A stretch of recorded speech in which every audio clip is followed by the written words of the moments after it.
you know what, this actually is going to help us benefit in the future and, you know, show us the path that we want to be. They want to hear from the student because it's going to be our future and our generation coming up. They actually listen to me. Like, they're not like most other adults.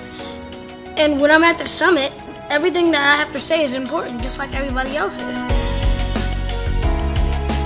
We're here at the Learning Connection Summit in Brooklyn. We have 150 diverse stakeholders here who are all here dedicated to overall vision, which is to get these children to have 3 healthy meals a day and to get 60 minutes of exercise.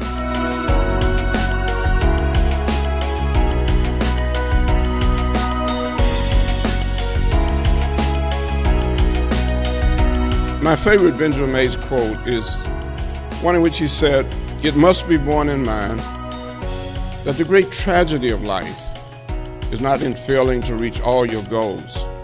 It's in having no goals for which you're reaching."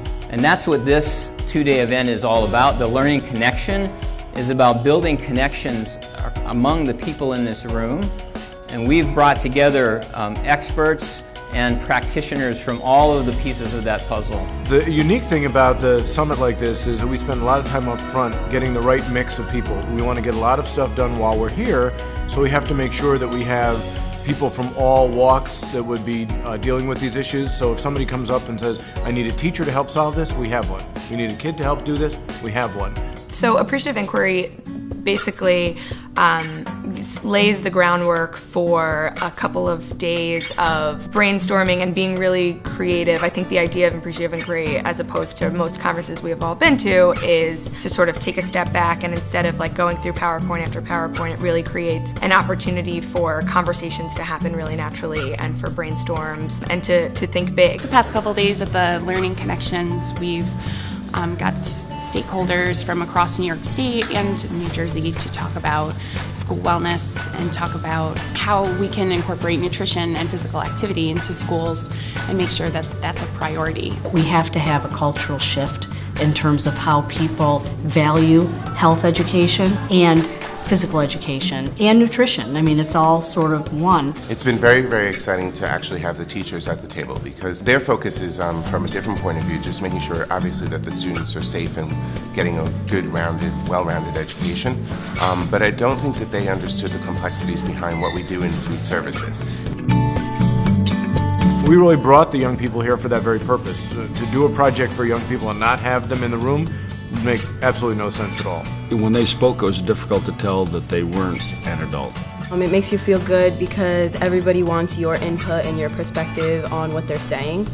And like interacting with administrators and like professionals who can help me take my ideas further and to the next level and help execute my ideas. A lot of people outside of New York do look for New York City as the lead, and with all the different issues we have to, challenges we face here, if we can get things done here, a lot of people are ready to just say, hey, you know, if New York did it and they took on those challenges and they were able to work through, and this is going to benefit the millions of students that attend public schools in New York City, then they can definitely do it in their areas.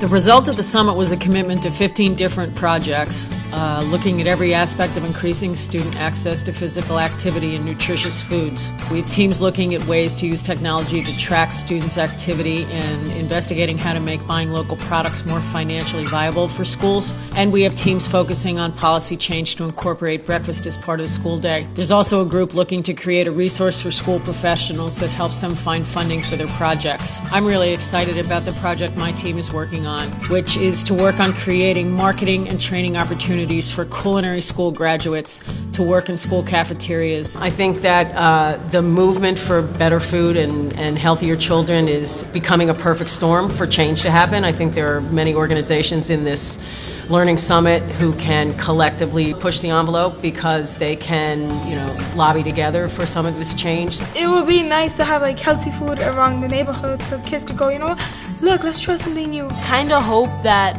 like I said before, we get more nutritional foods in our cafeteria.